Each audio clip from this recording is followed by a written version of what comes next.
প্রতীক, যার মধ্যে সৃষ্টি ও বিনাশ দুটোই একসাথে আছে। এখন প্রশ্ন হলো, কেন জবা ফুলের রং লাল? লাল রঙের প্রতীক হলো রক্তের এবং শক্তির।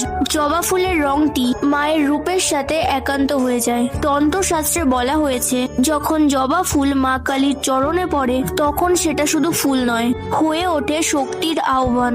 মা কালী সে ফুলের মধ্যে দিয়েই ভক্তর সমস্ত দুঃখ, কষ্ট, বাধা জীবন থেকে দূর করেন।